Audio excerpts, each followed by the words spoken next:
여러분들의 기도와 관심으로 우리 태국 치앙마이 선교팀원들 모두 다 안전하게 잘 다녀왔습니다. 짧은 시간이었지만 하나님께서 우리 산성교회를 통해서 태국 땅에 행하신 크신 일들을 보고 많은 것들을 느꼈던 은혜의 시간이었습니다. 허원구 원로 목사님과 김태민 선교사님 그리고 우리 장로님들과 성도님들의 기도와 열정으로 그 땅 가운데 20개의 교회를 개척하고 세웠습니다. 선교센터, 고아원, 남녀 기숙사, 성경 대안학교도 시작을 했습니다. 그래서 우리 선교팀원들은 선교센터를 비롯한 4개의 교회를 방문하고 이렇게 돌아왔는데요. 적게는 50여 명, 많게는 150여 명 성도들이 주일날 모여서 예배를 드린다, 그렇게 들었습니다. 2시간을 차를 타고 꼬불꼬불한 산길을 올라가야 도착할 수 있는 그곳에 교회가 있었습니다. 그 교회를 보면서 이런 산지 부족민들에게도 복음이 들어갔구나, 교회가 시작되고 하나님의 놀라우신 은혜가 넘치게 되었구나, 그 사실에 우리는 놀라지 않을 수가 없었습니다. 태국은요, 불교 국가입니다. 기독교가 0.5%밖에 되지 않습니다. 그리고 이 계층과 신분이 나뉘어진 사회에서 맨 위의 계층은 바로 승려 계층입니다. 그러니까 이제 불교가 거의 이제 국가의 종교처럼 되어 있고 승려가 제일 최고의 대우를 받고 있는 그런 환경에서 예수님을 구주로 고백하고 크리스찬으로 살아간다는 것, 그것은 쉽지 않은 일이죠. 근데 선교사님이 그들에게 성경을 가르쳤습니다. 그리고 신학 공부를 마친 현지인 목회자가 세워졌습니다. 그 과정 가운데에 하나님의 은혜와 놀라우신 섭리가 있었다는 것이죠. 그렇게 불교의 땅 치앙마이에서도 우리 산성교회 또 선교사님의 헌신과 열정으로 복음의 능력이 계속해서 퍼져나갔구나, 그것을 보고 느끼게 되었습니다. 이번에 선교지 탐방을 하면서 생각한 것이 있습니다. 전 세계에 흩어져서 사명 감당하시는 선교사님들, 그리고 그들을 파송하고 협력하는 그 교회의 선교 사역을 바라보시는 그 하나님의 마음은 과연 어떠실까, 새삼 궁금해졌습니다. 한 가지 확실한 것은요, 하나님께서는 그 땅의 환경과 선교사님의 개인적인 능력과 교회의 큰 규모를 보시고 기뻐하시는 것이 아니라는 겁니다. 그 땅에 있는 한 영혼이 예수님을 만나서 회개하고 돌이키는 것, 그것을 기뻐하신다는 사실이죠. 그들의 인생의 주인이 완전히 바뀌어서 이제부터는 하나님 나라를 꿈꾸며 살아가는 모습, 그 모습을 하나님께서는 기뻐하시는 줄로 믿습니다. 고린도전서는 바울이 개척한 고린도 교회에 보내는 편지글입니다. 이 바울이 어떤 마음으로 교회를 개척하고 사명을 감당했는지를 보여주는 오늘 본문 말씀은요, 사도행전 17장과 관련이 있습니다. 바울이 복음을 전하기 위해서 아덴, 어디죠? 그리스 아테네에 들어갔습니다. 근데 이 아덴에 도착했는데 우상이 너무 많은 것을 보고 격분했어요. 화가 났어요. 그래서 회당에 들어가서는 그곳에 있는 유대인들과 토론을 하고, 또 장터에서는 만나는 사람들과 변론을 했다, 이렇게 나와 있어요. 이 아덴 사람들, 그리스 아테네 사람들은 어떤 사람들인가? 철학에 대해서 관심이 많은 사람들이고 새로운 사상에 대해서 관심이 많았기 때문에 이 바울은요, 그들에게 어떻게 접근합니까? 너희들이 알지 못하는 신에 대해서 내가 말해주겠다, 알게 해주겠다라고 하면서 예수 그리스도를 소개하고 있어요. 그러니까 지적이고 철학적인 언변으로 그 아덴 사람들에게 예수님과 부활을 전했다는 것이죠. 그런데 이 바울의 노력에 비해서 열매가 그렇게 많지 않았다는 것이에요. 사도행전 17장 34절에 보니까 몇 사람이 그를 가까이 하여 믿으니 그 중에는 아레오바고 관리 디오누시오와 다말이라 하는 여자와 또 다른 사람들도 있었더라. 그러니까 그렇게 아덴에서 열심히 복음을 전했는데 몇 사람, 아주 적은 수의 사람들이 복음을 받아들였다, 그런 뜻이죠. 그리고 나서 이어지는 18장 1절에 보면 바울이 그 아덴을 떠나서 고린도로 갔다, 이렇게 이야기를 합니다. 자, 아덴에서는 자기의 지식과 철학적인 개념을 동원해서 정말 진지하고 열심히 예수와 부활에 대해서 설명을 했는데 결과가 별로 좋지 않았어요. 그래서 실망했던 이 바울은 고린도로 건너가서 교회를 개척하게 되었습니다. 자, 그 이후에 고린도 교회에 보낸 편지를 통해서 내가 이런 마음으로 너희에게 복음을 전했다, 이렇게 말하면서 고린도에서 복음 전할 때는 아덴에서와는 어떻게 달랐는지를 이야기하고 있다는 것입니다. 오늘 본문 말씀 1절과 2절, 형제들아 내가 너희에게 나아가 하나님의 증거를 전할 때에 말과 지혜의 아름다운 것으로 아니하였나니 내가 너희 중에서 예수 그리스도와 그가 십자가에 못 박히신 것 외에는 아무것도 알지 아니하기로 작정하였음이라.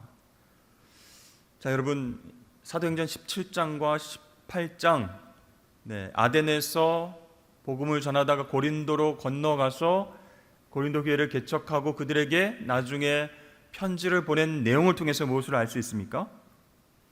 이 아덴에서는요, 철학과 새로운 사상에 관심이 많은 사람들을 설득하기 위해서 무엇으로? 말과 지혜의 아름다운 것을, 즉 바울이 가지고 있었던 지식과 아름다운 언변으로 전도했다라는 것입니다.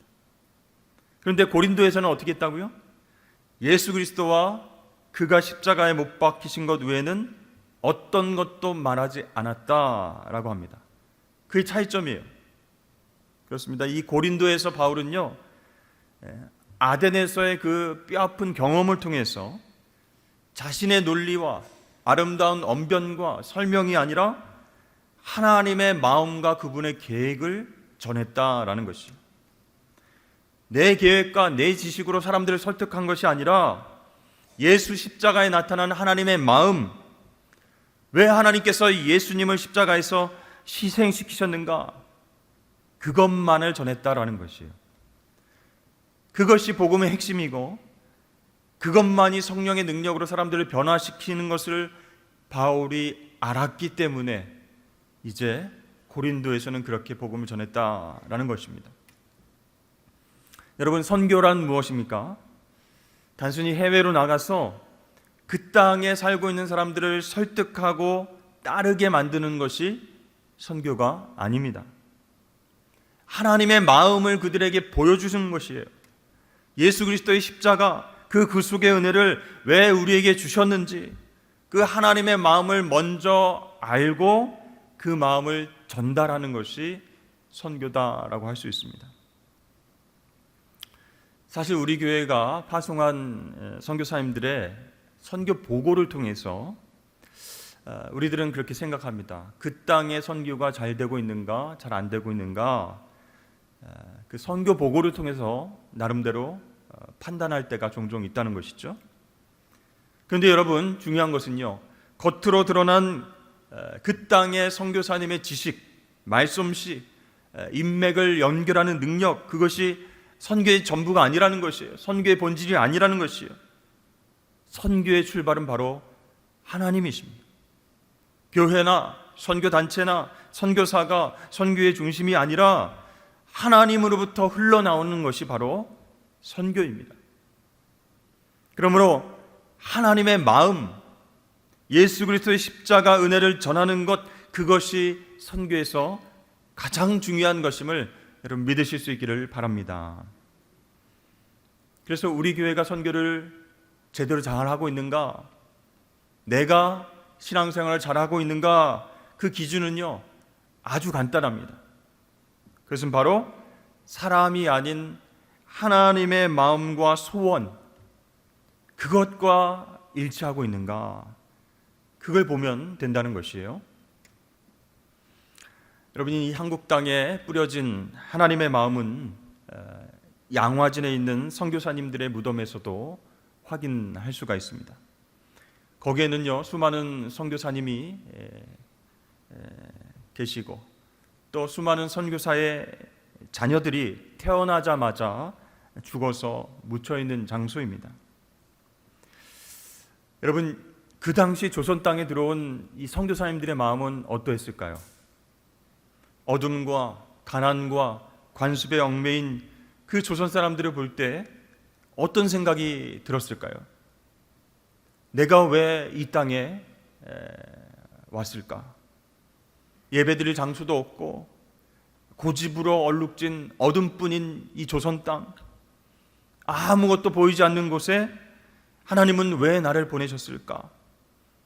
사람들은 경계와 의심과 멸시와 천대를 우리에게 주면서 복음을 전하려고 하면 우리를 핍박하는구나. 풍토병과 영양 부족으로 죽어간 내 자녀들은 무슨 죄가 있는가?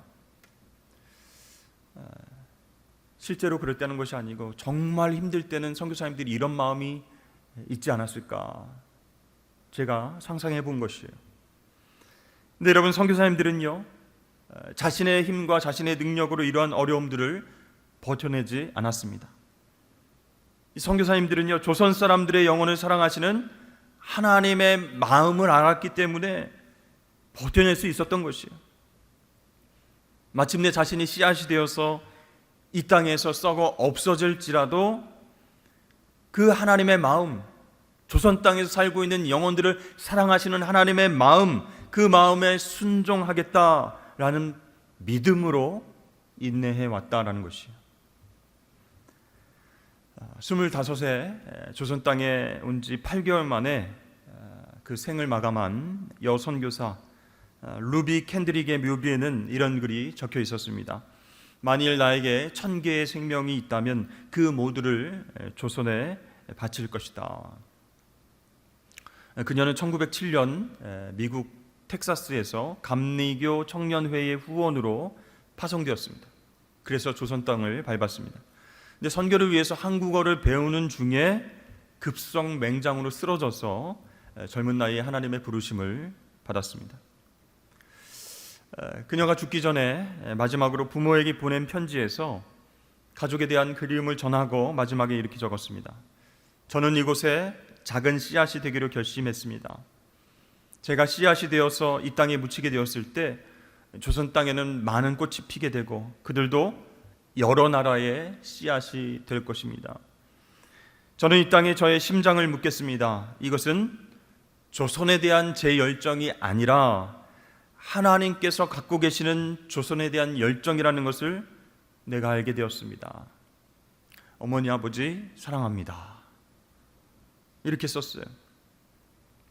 여러분, 세상 사람들이 보기에는요, 이 젊은 여선교사의 죽음은 정말로 헛돼 보입니다.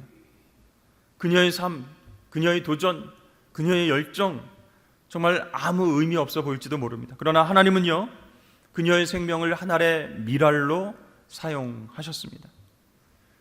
그녀가 죽어가는 그 순간에 남긴 말이 있었어요. 텍사스의 청년이 20명씩 50명씩 이 땅에 오게 해 주시옵소서. 그 기도로 인해서 텍사스의 청년 20명이 선교사로 헌신하게 되었습니다. 이 젊은 여선교사의 삶을 통해서 하나님의 마음을 깨닫게 된 사람들이 복음 들고 선교사로 나가게 된 것입니다. 여러분, 선교를 감당하는 우리가 피해야 할 두 가지 극단이 있습니다. 하나는 승리주의에 입각한 행동주의, 또 하나는 패배주의에 따른 현실 도피, 이렇게 두 가지 극단입니다. 첫 번째, 승리에 입각한 행동주의는 무엇인가? 성령께 의지하지 않고 스스로 내가 하면 된다 이렇게 밀어붙이는 그런 것이에요. 여러분, 이것은 철저히 인본주의입니다. 하나님의 선교를 한다고 하면서도 내 열정과 내 힘으로 할 수 있다라고 믿고 일단 저지르는 거예요. 그래서 간혹 이렇게 말하는 분들도 계세요. 나는 사고 친다, 고로 선교사다. 내가 사고 치면 하나님이 책임져 주신다. 여러분, 그것이 하나님 마음인지 하나님 뜻인지 분별하지도 않고 밀어붙이면 어떻게 되겠습니까? 하나님이 다 책임져 주십니까? 아니라는 거예요. 그것은 무책임한 인본주의예요. 어떻게 보면 나이키 정신과 같은 거예요. Just do it. 그냥 해. 그냥 밀어붙여. 여러분, 중요한 것은요, 하나님께서 선교의 주인이시다라는 사실입니다.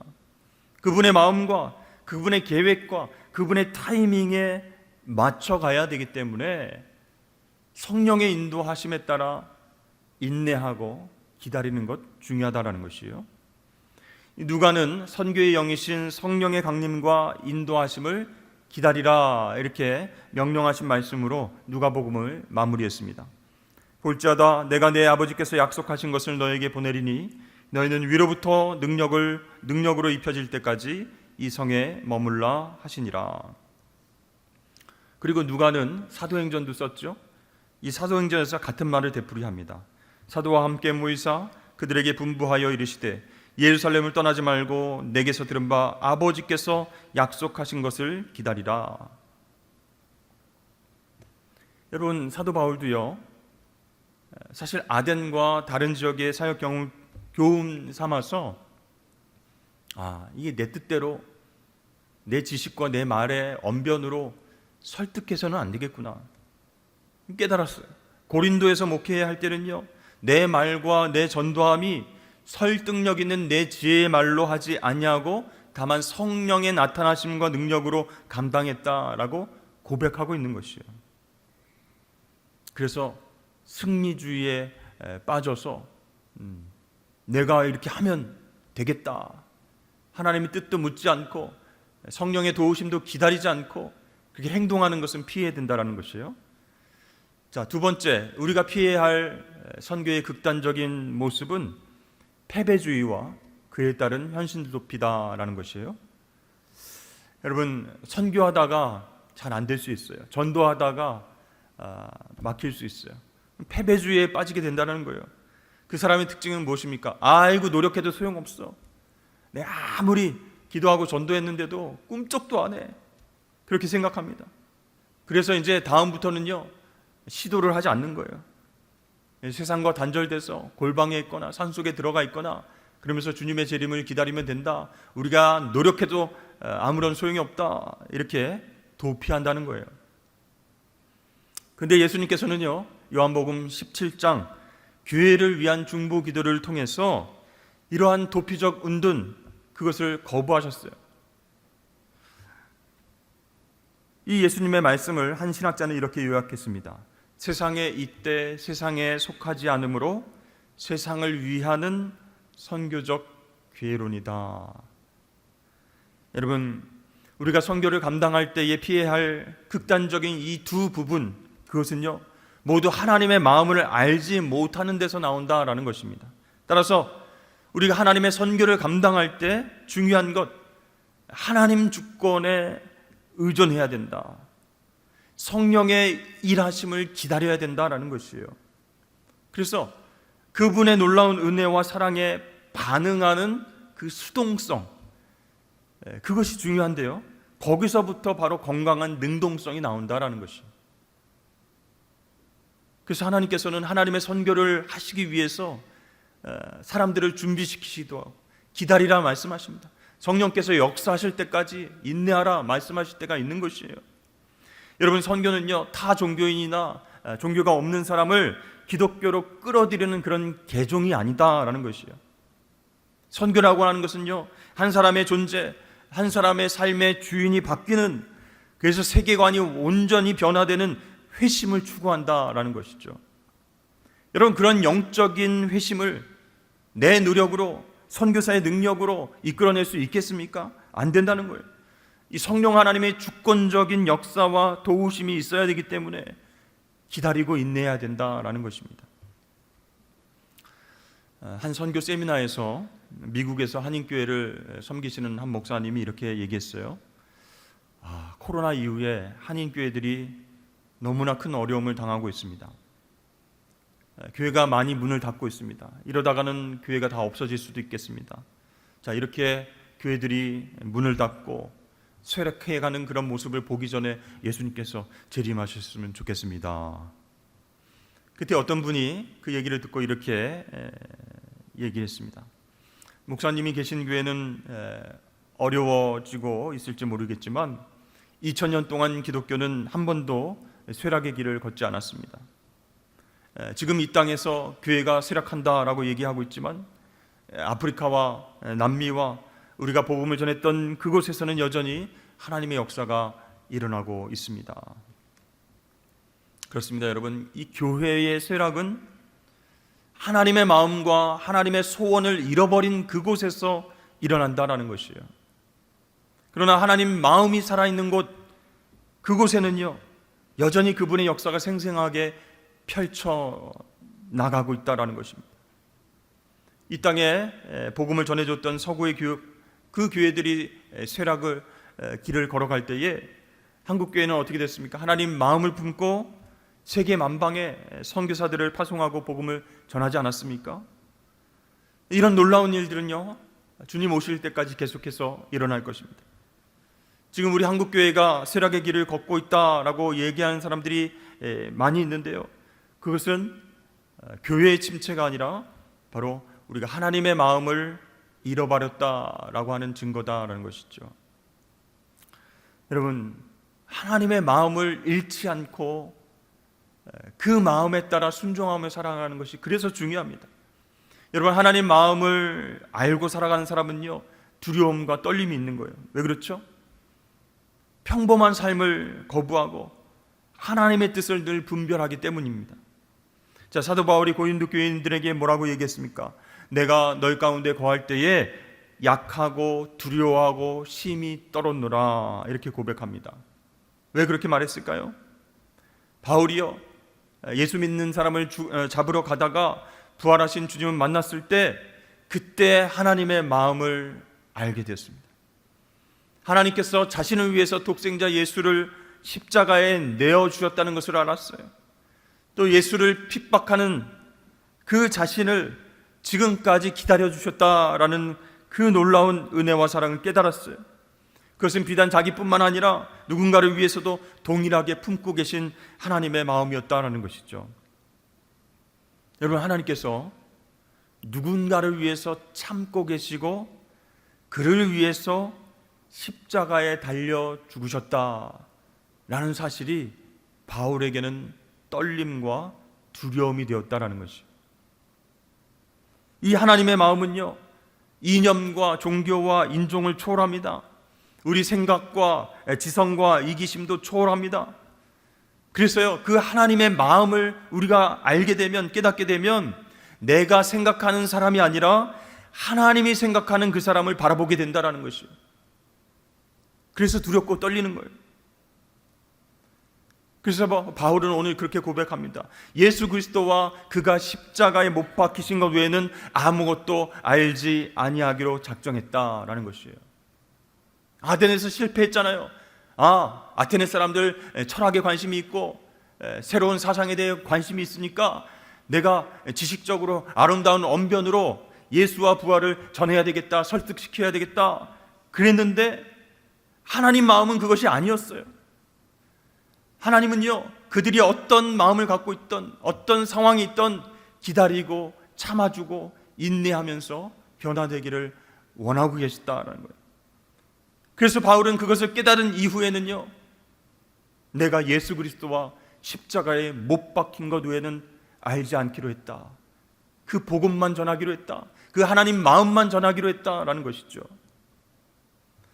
여러분, 사도 바울의 이런 두려움과 떨림은요 하나님 마음을 떠나는 사람이 될까봐 더 전전긍긍하게 되는, 더 조심스러운 행동을 하는 그런 사람으로 만들었습니다.